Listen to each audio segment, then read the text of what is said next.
Tonight, I'm really excited because, number one, it's a local garden to me.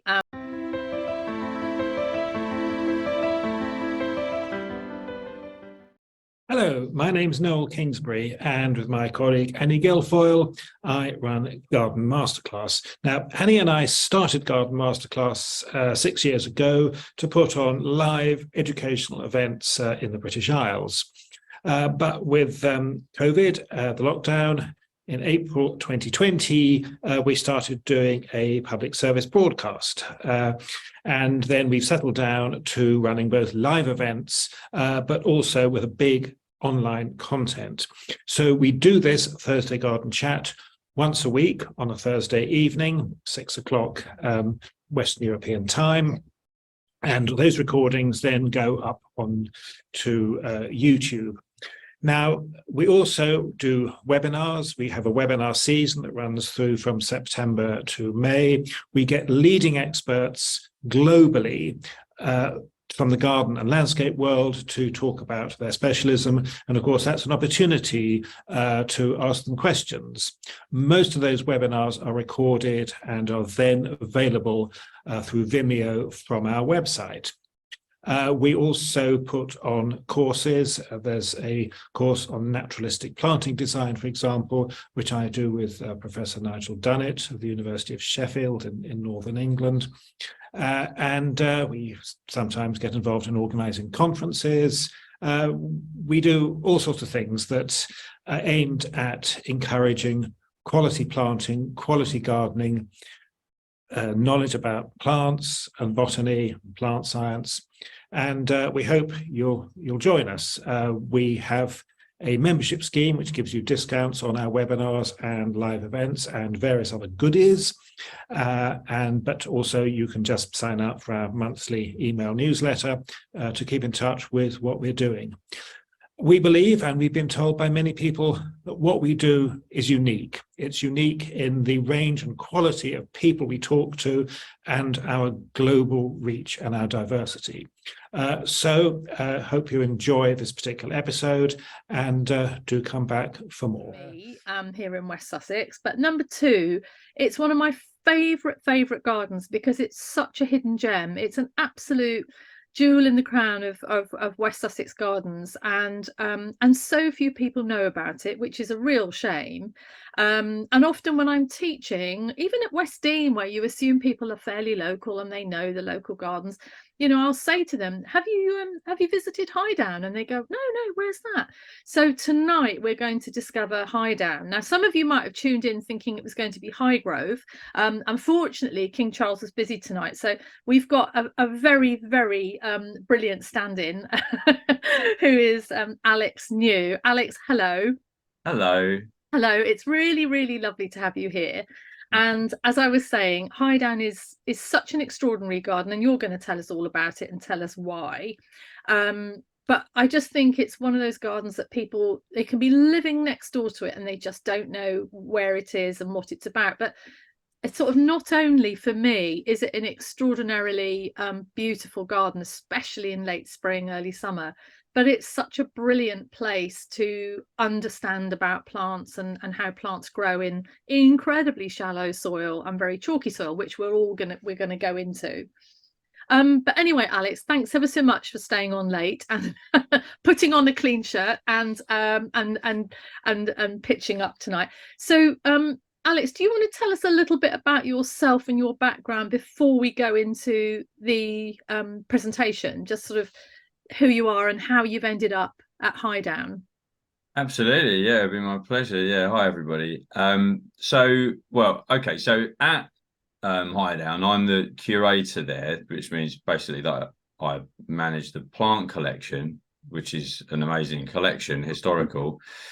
And I found my way here through a fairly circuitous route. I'm what's known as a career changer, so I came to horticulture a little later in my working life. So in my early 30s, I finished what I was doing, which was working for a London borough in a cash office, managing some people in there. And I decided to throw caution to the wind and start training in horticulture, something I'd always sort of had in the back of my mind to do. So I went to study at Writtle in Essex, which is the famous agricultural and horticultural college up there. And it was back in the day when they did 3-year level 3 courses, vocational courses. So you had the first and the third year studying, and the middle second year in industry. So that industry year was spent at Sir Harold Hillier Gardens, so the old Hillier Arboretum, not the nursery, but the huge collection, 180-acre garden in Hampshire, which was just amazing. So I learned an awful lot there. Although I was very much taken by what I was learning at Writtle, the stuff that I was seeing at Hillier's, the amazing plants, the incredible collection, all the amazing people that I worked with, got me so much more into plants, so much more into botany and horticulture. I knew I wanted to take my studies further once I'd finished. So I decided that I would either go down design route or science, and I opted for science. Nothing against design, honestly, Annie. All right, good. I'll let you off just this time. It was a tough choice. And so I went and done a degree. I went a botany degree at Sheffield, University of Sheffield. So that was another 3 years. And then when I graduated from there, I went back to Hillier's to work as a horticulturalist, got promoted to a senior. So I was running an area there. And I started doing sort of a little bit of curatorial stuff in my own time. And basically what I was trying to do there with the voluntary hours came up as an actual job here at Highdown. And so I leapt at the chance, and I came here to manage that collection. So that's it in a nutshell. In a nutshell, yeah. And of course, we've got viewers viewing from all over the place, not only the UK, but also in North America, but further afield. And when people watch the recording, so we should just locate where you are really in terms of geographically in the UK. So just explain sort of exactly where you are. Sure, yeah. Well, in the top, there's a little map of where we are, which makes it also unique, but it doesn't really, it's just of the local area. So basically, we're right on the south coast of England, kind of pretty much in the middle of the line going along the south. And we are just a few miles north of the sea itself. We're on an area called the South Downs, which is a chalk grassland. And when we say chalk, we mean it. You know, there's only about that much topsoil at the northernmost part of the garden before you hit solid chalk. Amazing. God, yeah. Okay, well, let's have a bit of a drum roll, and let's go into your presentation, because I know people are going to find it so fascinating. Wonderful. Looking forward to it. Let's just get it ready on the other side. Yeah. So if we just line it all up, and then yeah. Right. Okay. So here we go. There's my little intro slide. You know, it's the title. Called it Pioneering on Chalk, because that's exactly what happened at this garden.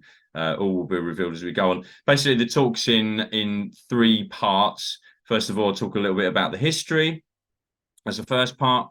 The second part, we'll talk about the plant collection itself, and then we'll talk about what happened here after the part that we cover with the history and where the collection got established, and what led to my being in the garden and the kind of work that we're doing now and where we're going in the future.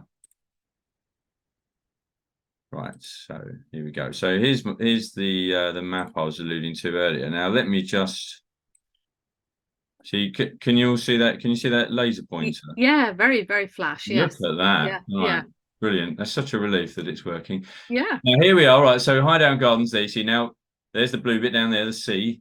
And so we're only just north of the sea there. Now up here, you can probably see this sort of shaded area illustrating the topography. And that's really what we call here the chalk ridge. So there's this kind of hilly area, but that's all up there. Now there's this odd little outcrop here that's a southerly bit of that chalk ridge, much further south than all the rest of it. And you see this chalk ridge here, this part of it, this little outcrop, is known as Highdown Hill, and that's been settled since the Stone Age. You know, that they were here, the Romans were here, because it's a great defensive point. And I imagine, you know, it was probably ideal for looking out at what was coming at the sea, but it's also elevated. We're on the southerly side of that, so we're permanently angled towards the sun, and we benefit from that maritime air as well. And I do wonder whether there's really anywhere else quite like it in the entire planet. We have a fairly unique, I think, aspect, and all the benefits and the negatives of being on chalk thrown together in a heady mixture. Right, so the garden where we are now was started by a man called Frederick Stern. Okay, now this is his family tree. There he is there, Frederick. Now, he was the grandson of a man that started a bank. He was a German chap that moved over here and started the Stern Brothers Bank. And when he was born, he was, you know, going to inherit quite a fortune. So he was very wealthy. He was an aristocrat. He studied at Eton and Oxford, Christ Church College in Oxford, and he was very well connected and had all of those things, that the lifestyle that he led, all the benefits of that lifestyle. He lived in London, but he wanted a country pad, you know, a sort of a country retreat for the weekends, for throwing parties. Supposedly he'd been, you know, used to go big game hunting. You want someone to put those water buffalo heads and all the rest of it, as you do. And he wanted to breed race horses and play tennis, throw parties, that kind of stuff. And looking around here at the South Downs, you must have looked at this the house that's here on the property, Highdown Towers, and thought that's the one for me. So he started renting it in 1909. Okay. Now here's a little picture of him and his family, just to give you a sort of a flavour of their personality. You can kind of get that lovely sort of Edwardian atmosphere from that picture. These are members of his family, his brother there, and his mother, and just a few other friends and family members around. And this is the lady that he was courting at the time. That's Sybil Stearn, née Lucas. She was the daughter of a portrait painter, and he used to paint portraits of the royal family, so I understand it. And she was very involved in local politics, and really they raised the garden together, really. Okay, and that's the house that they rented. Now that house is Highdown Towers, and that's now a public house and a hotel next door. That's an old photo from the 30s. Now here is that's Frederick there, smoking the cigarette. He apparently was very rarely without a Turkish cigarette. He liked his strong tobacco hanging out of his mouth there. And two of his banking pals, and I don't suppose they were cashiers at the bank. They must have done something slightly more high-minded than that. But there they are, and you can see they're in front of a little chalk cliff. Now that's actually in this garden. So where the garden is in the site of an old chalk quarry. Okay, so that creates this lovely little sheltered area. And it makes the whole visage of the garden, all of the aesthetics when you're walking around, it gives it such a unique feel and a very intimate feeling, like you're enclosed and sort of huddled in this little cove that's provided by this chalk cliff. Now you can see perhaps here there's like a little pole, which I think is a tennis pole, and you can just see the markings of the tennis court here. And the story was, when I arrived, we were kind of told that the legend that existed over the years, that when Frederick moved to the house, he didn't have any interest in plants. And what happened was, because he wanted to play tennis, just over the back there, out of the shot, there was kind of a little pigsty apparently, and then just where there's a lime kiln that we've now got as a little pond and a cave and all this kind of stuff, and a little planted area. There was a pigsty and a rubbish dump in there, so not particularly pleasant surroundings, and they didn't want that cramping the style. You know, you can imagine they were there playing tennis or quaffing martinis, and there were pigs snorting there and a pile of old tut in the corner. So the story was that he wanted to plant things to screen those unpleasant things, and people told him it couldn't be done, and you can't grow anything on chalk, and just forget it. But I thought that was a bit of a stretch. It seems hard to believe that somebody that had absolutely no interest in plants suddenly plunges headlong into the world of horticulture and botany, having decided to screen off those things. But so that was my thinking. Anyway, regardless of whether or not he was interested before or not, his friend Sir Arthur Hill, later director of Kew Gardens, quite sensibly said to him, "Look, Freddie, old chap, this might well be possible if we approach it sensibly." Now, there are these people going around the world we call plant hunters, and they're going to all these different areas. Now, if you look at geological surveys of the world and find parts of the world that are analogous soil-wise with the soil there at Highdown, we find the people that are going out and collecting from those areas. You've got lots of money. They need money to fund their trips. There are these syndicates that exist with other like-minded and wealthy individuals around the country, around the world, and they're paying and funding these trips. If you were to chip in, you may have a little bit of sway, and you'd be able to profit from the sort of plants they will be bringing back. And if they're bringing them back from areas we know with the soil similar to here, then hey presto, you're going to have some plants that ought to do well on your soil. So sensibly, Fred thought that was a great idea, and so that's what he started to do. Okay, now this particular geological survey here is of the Himalayas. So the parts of the world that he found, having looked at these surveys, were similar to Highdown, were basically the Himalayas. Okay, that kind of area, northern, northeastern India, northern Myanmar, bits of Western China, the Mediterranean basin as a whole, really. So North Africa, Southern Europe, Western Asia, and then up into the Caucasus a little, and then a tiny bit over in, I always feel like I'm doing the weather when I'm doing this bit, tiny bit over in the US. So there's a strip of Oregon and California, and a little bit of South America, like around Chile and those kind of areas. So it probably sounds like a lot, but it's actually not. We're talking about small areas globally, but all very rich floristically. So what happened was Frederick started to club in with people like Lionel de Rothschild of Exbury Gardens. Everyone's heard of the Rothschilds, another banking family. That's Messel there of Nyman's Gardens, also in this county.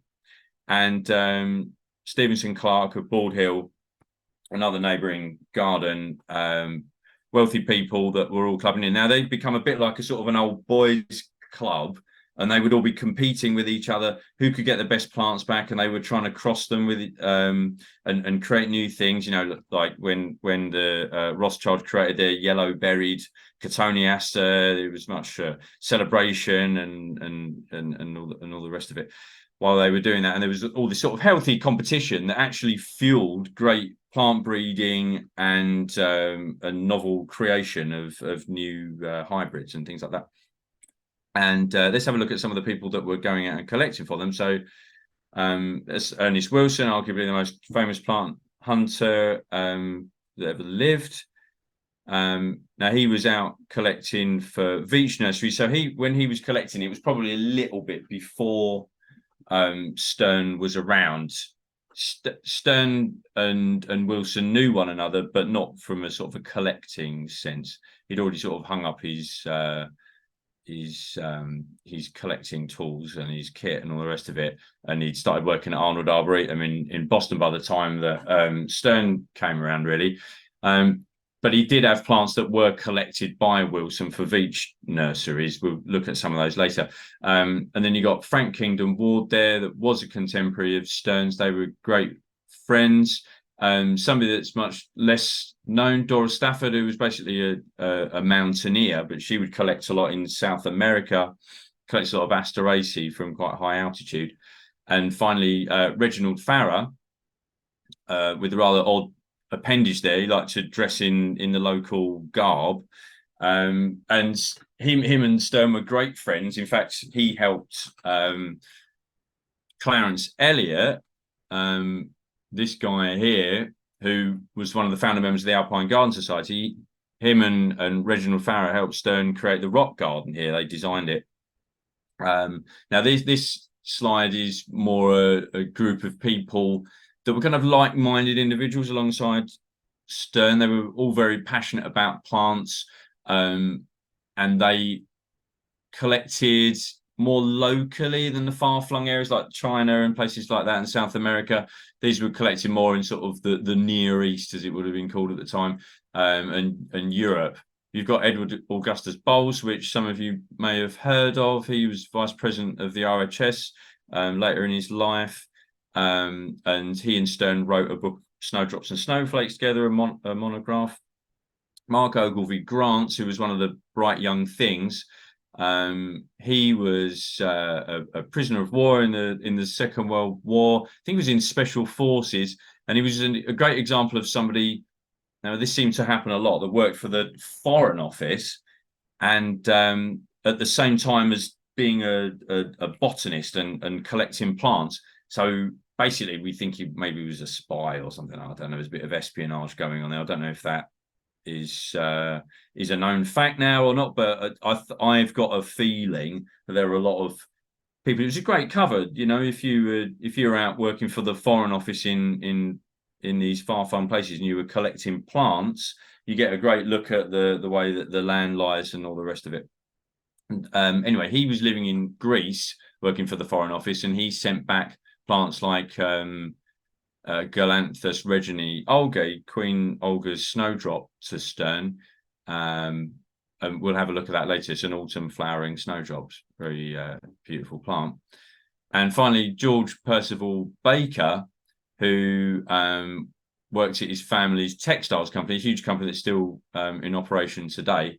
He was a keen mountaineer and plant collector, was particularly enamored of tulips and other bulbs too.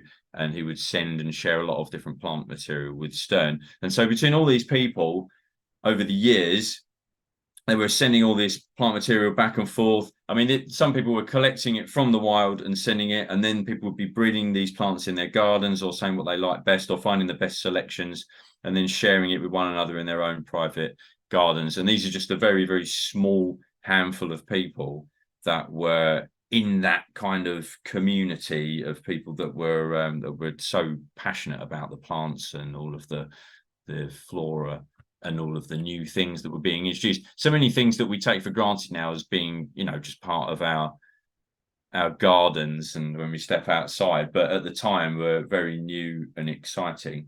And many of those things that we think of now as being not boring as such, but very much accepted as part of that group of plants that we know. Some of the plants that are here were the very first ones that came back and were collected. So here's an example of a collection trip and the fundraising for that trip. You can see a list of, well, it says receipts down here. So these are basically people that were putting money in for a trip to the Andes in 1925 to 1926. And this was actually a trip undertaken by Harold Coomer. He was the son of the head gardener of Nyman's at the time. And all these people were putting in. So you had the RHS at the top, that they put in £50. AK Bully of Ness Gardens up near Liverpool. Who else we got here that people know? Lionel Rothschild's put in 100. There's Messel's put in 50. J.C. Williams of Carehays Castle in Cornwall put in 100. There's our Freddie there. He's put in 50 quid too. Stevenson Clark and H.D. McLaren. That's Lord Aberconway, Bodmin in Wales. So it's fascinating that they're all coming this money together. £1,000, which is a lot more money now. You know, I don't know the exact figure, but it's, you know, inflation has taken that figure to a lot higher. Expensive trip. Obviously, they had to send people over in boats. They had a whole staff of people. It was dangerous where people went. South America was one thing. China was even more dangerous. It's great time of instability in China at that time. There were, you know, thieves and cutthroats and brigands roaming the land. So they needed security with them. They needed a whole group of people, needed cooks, needed people that knew the land and knew the plants too. Because although these plant hunters were very well educated and very experienced and knew their stuff, you needed that local knowledge to help give you the edge. Right. Now here's a lovely picture of that chalk cliff that you saw earlier. It's just around the corner. So this is from the 1930s, and you can see all of the beautiful alpine plants that were put in here, different rock plants, and this is particularly hot. So this is south facing, and this gets blasted. So a lot of these were alpine plants from the Mediterranean. You know, saying about plants from the Mediterranean basin that would all be growing on limestone type soils out there in the Med. And up here you can see there's a little building that they called the Pavilion. So Fred and Sybil would sit up there, having negotiated quite a steep track to get to it, and there was a bell there that went to the house, and they would ring for poor Barnes, the butler, who would have to come out. It's not a short walk. He'd have to come out with his tray of tea and cake. And I think apparently, so I heard, you know, obviously about fifth hand, but they used to complain that it was cold, or he'd spilt most of it by the time we got there. So poor old Barnes probably dreaded it when they heard the buzzer and they looked on that little board with all the lights on it and it said Pavilion. So that sinking feeling, he's got to get all the way out and negotiate the cliff. And to make matters worse, there's a pond at the bottom, so if he lost his footing, could have been messy. Anyway, there's a colorized picture of the rock garden, and this is just by that lime kiln that I was telling you about earlier.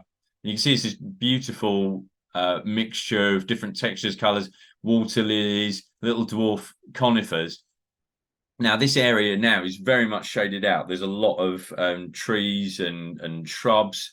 Maybe that conifer there wasn't dwarf after all and got a lot larger, but it's changed somewhat over the intervening decades. Now, since the Stearns were there, they judiciously and very carefully kept a visitor's book of all the great and the good that came and visited them there, not least members of the royal family. So here we've got George and the Queen Mum, and there's the Queen Mum again. That's in front of that little bit of the chalk cliff that we looked at earlier, the pavilion being just up here somewhere.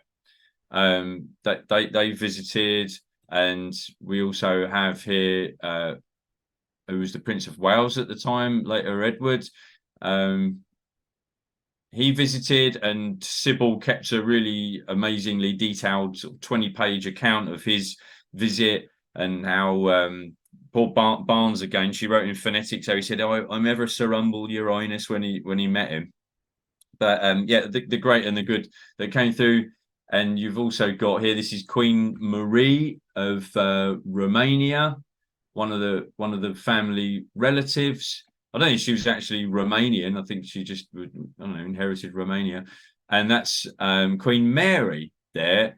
And she's planting Carpinus turksaninophii, a Chinese hornbeam, and that's Buckman there, who was Stearn's head gardener at the time. Now that tree that Queen Mary planted is still there now, still going strong. And it's a seedling, a cutting that was taken from our big Carpinus turktaninophili that was wild collected by Farrer in 1914 and is now a champion tree. We'll have a look at that. I've got the photo of it later, although it's hard to capture the entire thing in a beautiful photo, do it some justice. You need to come to the garden to see it in all its glory.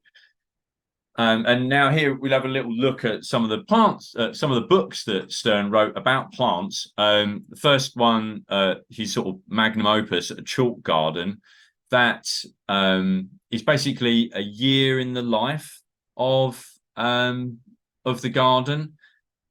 It goes month by month, a little window into Stern's world, all the plants that he loved, why he grew them, some that he didn't like so well. And sort of his techniques, things that he developed, ways that he found that was best practices to use when planting and working on chalk, because it is a challenging substrate to grow things on. And it was so celebrated that it creates such an amazing garden. I mean, it would have been amazing had it been on any kind of soil, but to do that on chalk, there's no small achievement, and we can't really be too modest about it. You know, got to sort of sing the praises of Stern and say what an incredible job he did in creating the garden, and why shouldn't he shout about it? And you know, look right by me here, that's not planned, that's not a prop. I actually have that, you know, it's by my bedside every night. You know, I'd sleep on that thing. It's my tome. I go to it all the time. It's very important to working and understanding this garden. Anyway, next to it, we've got Snowdrops and Snowflakes. Remember, we met E.A. Bowles, Edward Augustus Bowles, earlier. That's the book that Stern and he wrote together. It was published just after Bowles passed away. And then finally there, you've got Stern's study of the genus Peonia. So his monograph on peonies. Now that these books are all sadly out of print now, which is criminal, really. But the work that Stern did with the snowdrops and the snowflakes still used now. He authored plants that the names still used now. And yeah, he very much formed, he wasn't only a hobby gardener, he was very much into the scientific side of things, did a lot of work with John Innes Society, as well as the RHS. And he, like I said, authored plants and actually worked on the taxonomical side of things, trying to understand what made plants different and what differentiated them and how they were related to one another.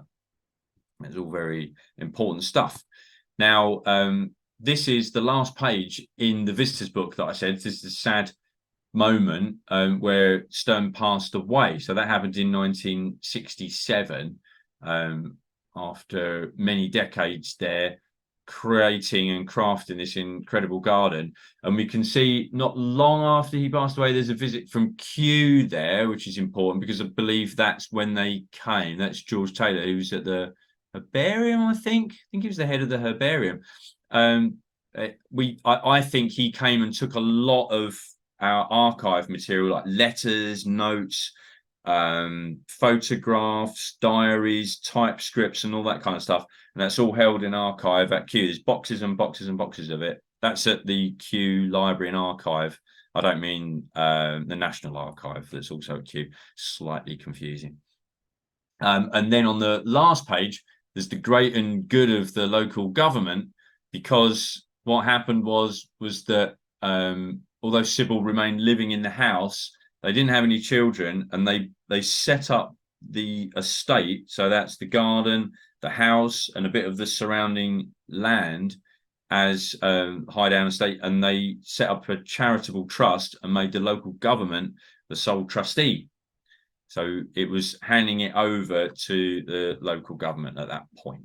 Okay. Now here we go. So let's take a look at the collection of plants, and we'll go back to that about the bequeathment, because that's all very relevant to what's happening in the garden now. So there's Frederick in older age in front of his beloved Magnolia Highdownensis, which was supposedly a hybrid between between Magnolia wilsonii and Magnolia sinensis. Now, it's not really sure whether it is a legitimate thing. This was sent, it was cuttings that were sent in by J.C. Williams of Carehays, and it seems to me from my reading that no disrespect to the memory of J.C. Williams, I'm sure he'd have admitted it himself, but he seemed a little bit careless with his labelling, because he mixed up all the labels, he said, and he wasn't sure if that really was the cross or whether they were wilsonii, but he felt that he'd created a new plant. He sent it here. Stern felt that they were significantly different, so he loved them and grew them here. But later there was a little bit of a disagreement between various botanists, and the outcome of it all now, Q really doesn't think that it is a distinct plant. So it's slightly depressing. Sorry, I brought the tone down there with that one, but it's still a lovely thing, and it was magnificent that he managed to get some magnolia growing on chalk. That's Galanthus rizahensis, and that was a plant that Stern authored. So he was the first person to recognise that as its own species. They were sent among bulbs of Galanthus nivalis from a man called Edward Kent Balls, who was collecting in northern Turkey. Stern noticed these rather demure-looking little plants that were smaller than your normal nivalis, and he named them. Okay, ready when you are, Mark. Town. Beg pardon, Noel? Noel, turn your microphone off. Sorry, Sorry, Alex. I thought it was a question. No. Yeah, and here we go. This is Anemone pavonina, so some of the lovely little anemones that were growing in the garden. This is Eremurus, I think, elwesii, now Aitchisonii. Stern was very much into his foxtail lilies and used to use them in trial beds here when he was trialing them for the RHS, and he had an amazing collection of them. They do well on chalk if you can get all the other things right, you know, the drainage and all the rest of it. And then a more up-to-date photograph there, that's Staphylia holocarpa rosea. We have wild collected plant that was collected by Wilson that Stern bought from Chenauld Nursery in France. It's got the rather unattractive common name of bladder nut, so I tend to use the Latin on that one. It's actually an improvement, isn't it? They need to come up with a better name to market that plant because it's beautiful. And as soon as you say bladder nut, it's suddenly tarnished, isn't it? That is Tulipa turkistanica. That's the earliest tulip to flower every year. Now, Stern wasn't really that keen on them. He only grew them because they happened to be the earliest one. But I think they're absolutely wonderful. They're the classic sort of species tulip that's not up and proud and pointed. They have this sort of nodding head that makes them all the more alluring. Now, that is the Chinese hornbeam that I was talking about earlier, the Carpinus turksaninophila. You see, it's absolutely enormous. I think I said earlier, didn't I? It was a champion tree, so it's the tallest of its kind in the country. And there's a detail of the beautiful fine leaves on it. It's really quite, for such a huge tree, that photograph admittedly does not do it justice, but it's hard to fit the whole thing in. It's so big. But for such an enormous tree, it has this sort of delicate nature, very, very graceful, quite something to behold. That is Chionanthus retusus. That's the Chinese fringe tree. It's in the olive family. It doesn't have quite such a romantic background. Not wild collected, just bought at Hilliers in the 30s. But it's one of those interesting plants that's the Chinese one, and therefore does well on chalk. And it has an American cousin, very similar, Chionanthus virginiacus, that just would not grow on chalk. It never live. That's arguably one of the greatest plants in the collection. That's Peonia rockii. It's got a very thrilling and sort of ultimately little sad story about it, collected by Joseph Rock, who was working simultaneously for National Geographic and the Arnold Arboretum. He was writing travelogues for National Geographic and collecting plants for the Arnold. And when he was at a lamassery in Tibet, he found some gardeners there at the monastery that were growing this amazing peony. So of course he asked them about it. I mean, that thing, that the flowers are like that, it's enormous. he asked them about it, and they said that it had been collected up on the nearby mountainside, but they did have some seed in storage. And would he like to take some? Of course, he snapped them up, sent them back to Arnold. Arnold grew them on, and they distributed it to people that they knew. One of them being this guy called Cleveland F. Morgan, a wealthy financier living in Montreal, Canada, who was a friend of Stearn's. So he sent one of these plants back to Frederick Stern, and Stern grew it on. And Stearn's one, lo and behold, was a little bit different to all the other Rockii that was growing. It grew to be enormous, about 15 feet high, and had a sort of most peonies have a dreadful smell, don't they? A bit like fly spray. This actually smells of roses, and is just quite magnificent. And the RHS actually thought it was distinctly different, and so gave it the name Peonia Highdown. Okay, now that original plant died, but so we're told there were seedlings dotted around, and we really strongly believe that this is one of the seedlings of that original plant. Anyway, but Rock went back to that Lamassery a year later. I remember me saying earlier how dangerous China was at the time. He found that everyone at the Lamassery had been killed, and the monastery had been burnt to the ground, and as a consequence, that plant had been lost. That specific plant that bore Highdownensis. Of course, other Rockii plants were found in the wild eventually, but it just highlights the fragility and the sort of the sliding doors moments in botanical history, where these little freak oddities appear and just sort of sneak through the gap and flourish, and you've got this very special plant suddenly on your hands through very, very lucky and narrow chances. There's just an example of one of the strawberry trees that grow in the garden, one of the arbutus. Really interesting, of course, because it's ericaceous, and you would think purely acid loving, but grows and does well on chalk. That is Galanthus reginae Olgi. That's the snowdrop, the autumn flowering snowdrop that I mentioned earlier, that was sent back by that chap Mark Ogilvy Grant from Greece. We've still got the same collection of plants that was sent back then in the 1950s here, growing now. But absolutely beautiful, closely related to Galanthus nivalis, but quite markedly different, as you can see from the markings on the inner segment, and autumn flowering. There's Buddleia colvillei. This was collected by Ludlow and Sheriff from Tibet while they were working for Kew.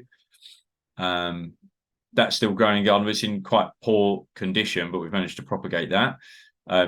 Quite an interesting looking plant. To me, it looks almost sort of slightly malevolent somehow. I don't know why. There's something about the look of that flower, but it's stunning plant anyway, and it's fairly tender. I've seen it in lots of gardens. People usually grow it against the wall.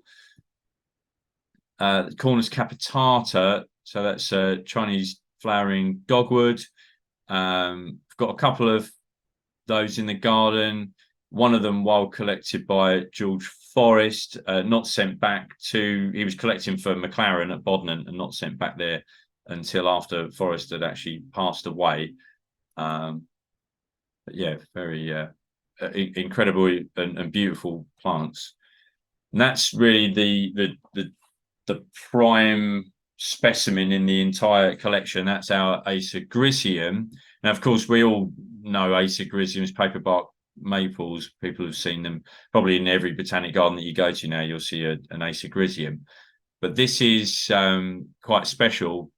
Stern bought this from Veitch Nurseries in 1912 at one of their sale days at their Coombe Wood Nursery that was in Croydon at the time, and he bought it along with a series of other plants. He bought it. It had been collected by Ernest Wilson in 1901, so they'd been growing it. He was 11 years old at the time, and he got it for equivalent of about 25 quid today. It was a bargain. Bought it back. It's still going now. And in 2014, botanists from the US, in collaboration with Westernbert Arboretum near Bath in this country, and they did some genetic analysis on this and the other Acer Grisium, market Acer Grisium that are grown in botanical gardens, I think around the world, and they found that about 95% of all Acigrisiums in cultivation descended from this plant and the other 11 that Wilson originally collected from China. So it's incredibly valuable. And they came back, what was that, last August, and took cuttings from this because they're doing a project where they're grafting, doing summer grafts of these important plants to create more. And I believe that they're going to be taking those out, as well as boosting out the stocks of plants that we have in cultivation. I think they're part of an in situ conservation project because that species is now endangered in China. The populations have become very fragmented, and therefore they can't cross-pollinate with one another anymore. And then finally, there's a lovely buddleia. That's Buddleia auriculata. That flowers in the winter time, and it has very fragrant flowers. It's called auriculata because the little stipules you see there look a little bit like ears. That's why they called it that. So there's a few interesting plants in the collection. There's so many plants that I'd love to show you them all, but this talk would be 5 hours long. So you'll have to come and visit now. So here we are. So I've called this section the project, but basically this is about why we're here now, what we're doing now, how we got here, and all the rest of it.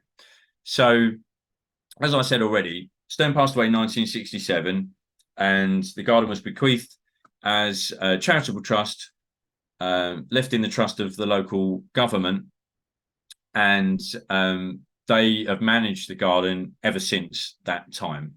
Okay. Now, for the first 10 years after Stearn passed away, his old head gardener at the time, John Bassendale, was head gardener still and remained in the garden until his death in 1976. And then a couple of other people at the council were here, and then eventually they were taken over by a chap called Chris Beardsley, and he was here for quite a number of decades before he then passed the mantle on to another head gardener, Jo Hooper. And when Jo Hooper was here, she felt that there was some cause for concern for the future of the plant collection. She found that perhaps things had got a little over matured, to say the least, and things were in danger of being lost. Well, in fact, some things had already been lost, but because of the over maturity of it, the trees had obviously got bigger and bigger. The flowering shrubs had started to become shaded out.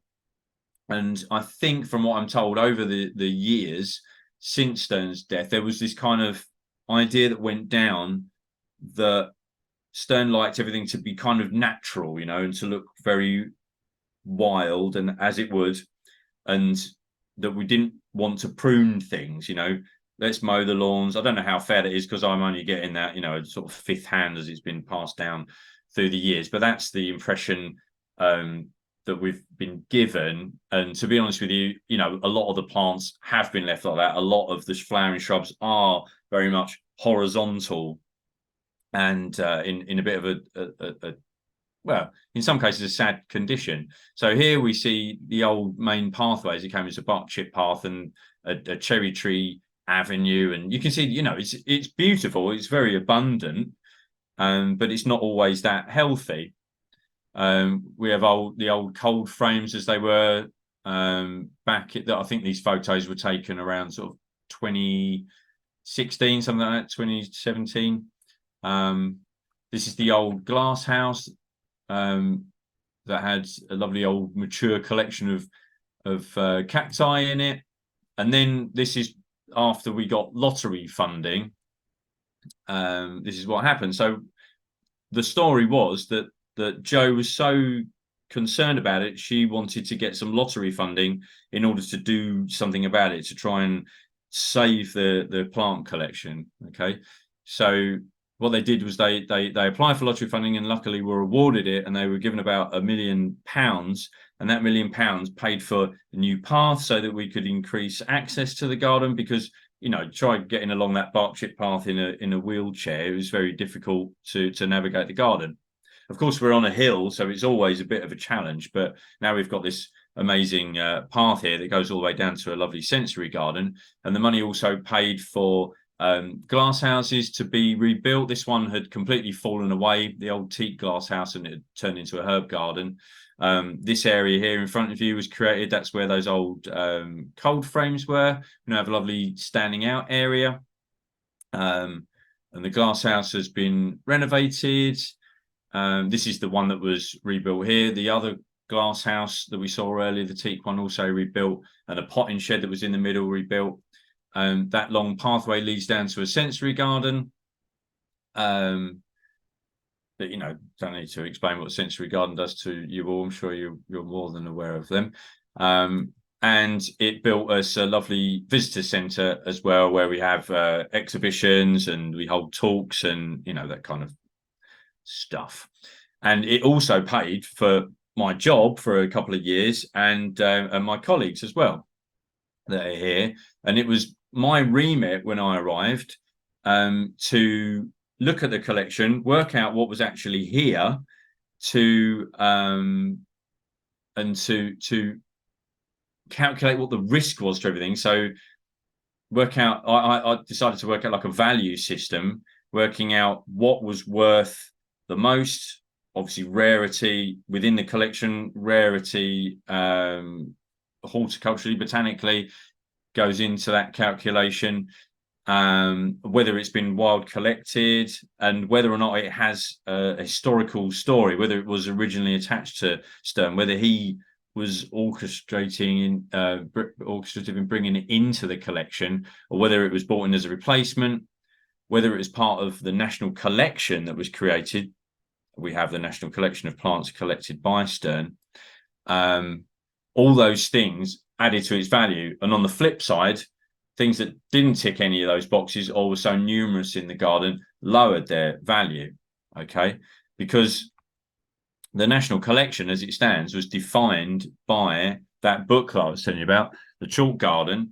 Now, if you're a plant and you're in the index of this book, you're in the national collection. Okay, so analysing the collection as it was, we found that there's probably only about a third of the plants left of that collection in the living collection. Okay, so we need to get in quite a lot of plants into the garden, but it's already chock-a-block, it's already full of plants. So something's got to give, haven't it? Things have to go. So working out this value system doesn't only allow us to know what to treasure, what has greater weight, it also tells us what we can afford to lose and what could make way for things that do have value.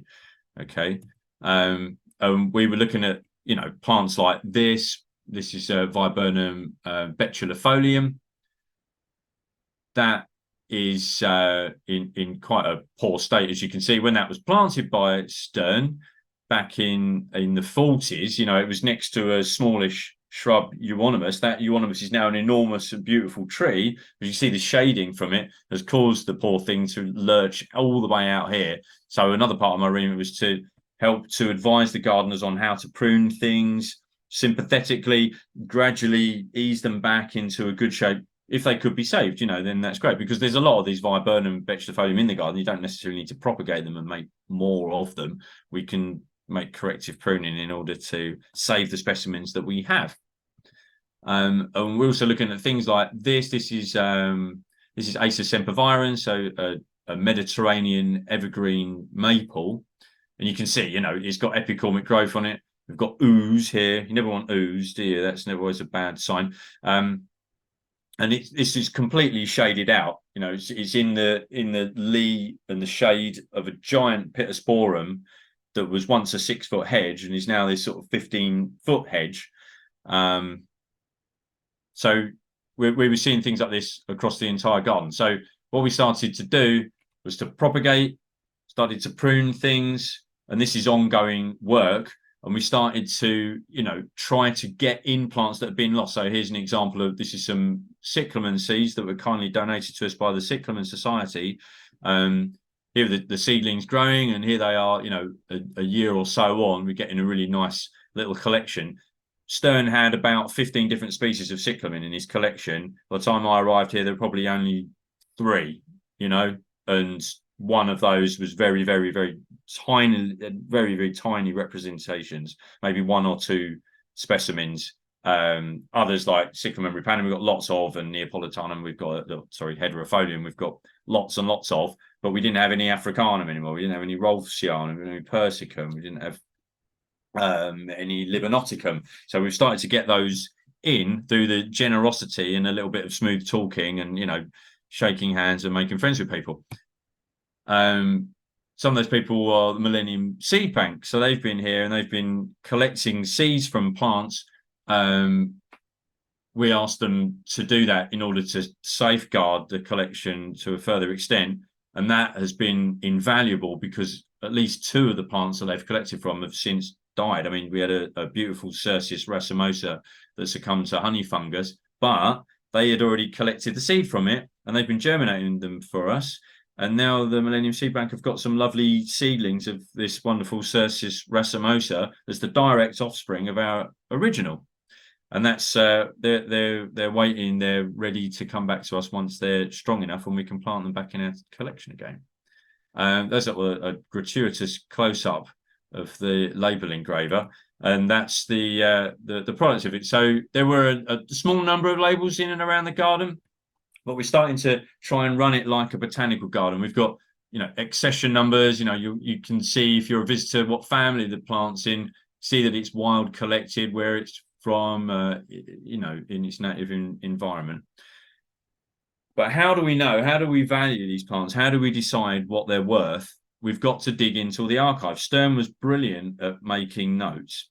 Other places I've worked, people really feeling their way around in the dark because people that started gardens don't always keep excellent records. Stearn really, really did. And this is an example of one of his many index cards. There are about 3,500 of these, of every plant that ever came into the collection. Some, we can see the writing's a bit dodgy there. Sorry, Freddie, your writing's, you should have been a doctor. And this is, he's talking about Berberis Calliantha. It's got the author's name there, Mulligan, collected by Kingdom Wall. That's Kingdom Wall's collection number, where he collected it from Tangpo Gorge, 8,000 feet in 1924. And he's even practicing, going back to his old Etonian days and practicing his Greek there. The Kali is written in Greek and Anthos, beautiful flower. But this is an example of a very detailed index card that he created. Some of them only have a plant name on them, but unfortunately he hardly ever wrote where he planted the thing. So sometimes when we've got more than one, like of a Berberis Calliantha, we've literally got to go and sort of size up the size of the stem to work out if perhaps this was the original, or perhaps it was a cutting that was taken a couple of decades later or was bought in even in the 80s to replace something. We've got to kind of do this botanical detective work to help us to value things. Now, other sources of valuable archive data are Kew, as I mentioned earlier. I think we go up to Kew to the archives there because he's got all these boxes of correspondence. So from this we can glean, those Galanthus Regniolgi, they were sent to us by this guy Mark Ogilvie Grant. We've got the letter that came with them. Stearn kept all of his letters. Now we can value it. Now we know when it was sent and its age and its provenance, which is so important in a botanical collection. But it's a long old slog. There are about 20 boxes filled with all this correspondence. So once a month or so, I go with a volunteer to Kew and we're digitizing this stuff. All of these digital copies is some from GP Baker coming back here, and I've got volunteers working for us that are transcribing these things. We've got somebody that was a medieval historian, so he's great at dreadful handwriting from a bygone era, and he's, along with a lovely team of other volunteers, they're transcribing all this stuff, and we're getting it all sent and batched together and arranged and put into a giant database where we can collect all of this valuable information.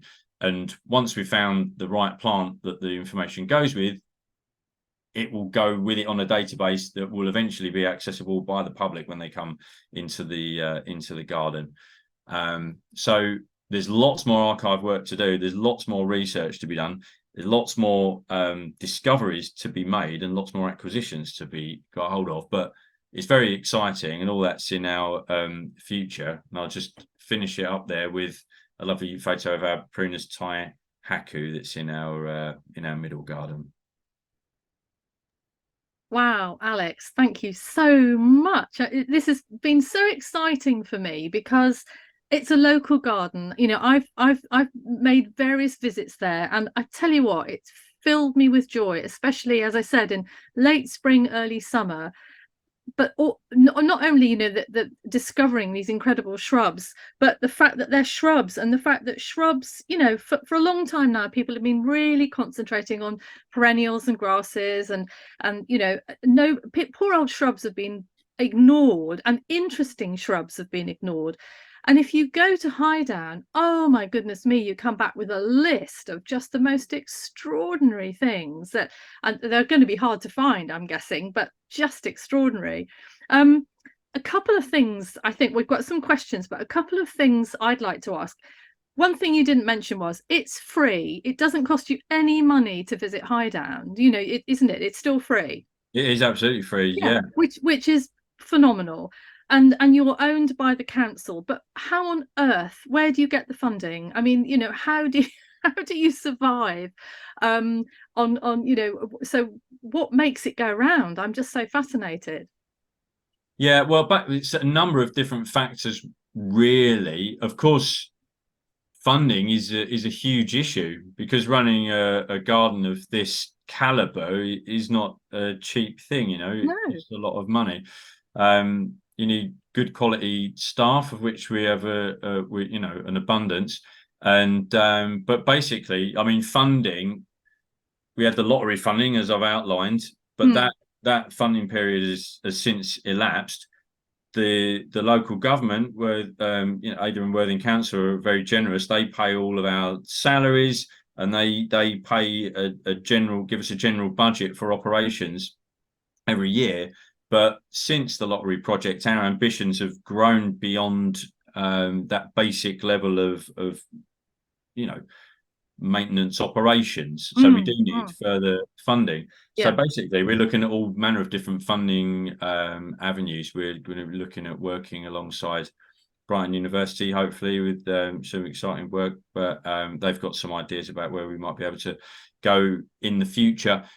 We also you know, provide different services, like I do talks, we do tours, we sell plants here, we run different events, all those kinds of things. But really, I think our main focus needs to be on getting bigger money and bigger funding streams. There's funding out there, you know, there's government-based funding, and there are various organisations that provide funding. So for us, it's just literally a rolling case of filling out funding applications and sending them off. Yeah, which What is you have, no I mean, mean, just what you have to do is to frame what you're doing as something, you know. and that's no mean feat. I mean, just applying for funding is almost a full-time job, isn't it? It's just huge. And who are you answerable to? So when you've got a question, or whether you've got an idea, or you want to sort of do something, who do you turn to?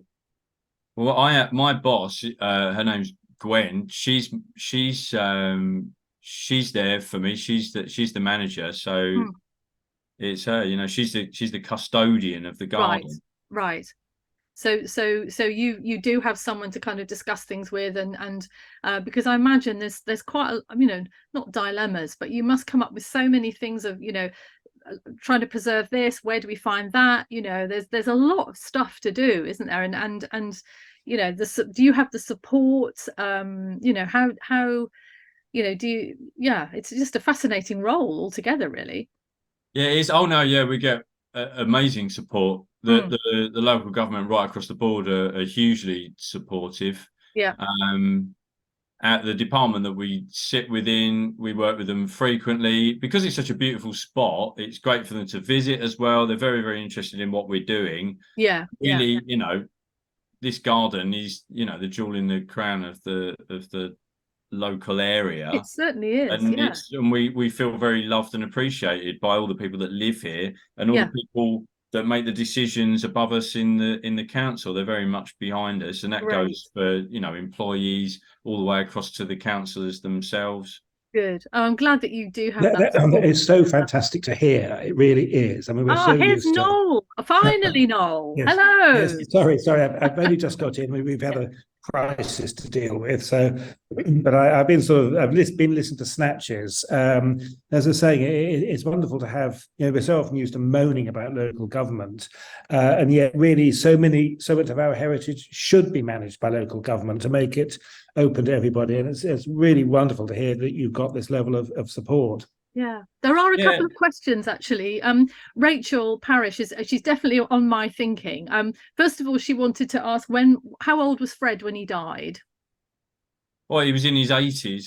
Yeah, okay, right. Yeah. And I think both her and I at the same time thought, Dora Stafford, we need to know more about this woman. So is there anyone who can give us a talk about Dora Stafford? She looks fascinating. I know, yeah, she's a fascinating character, but she's fairly enigmatic.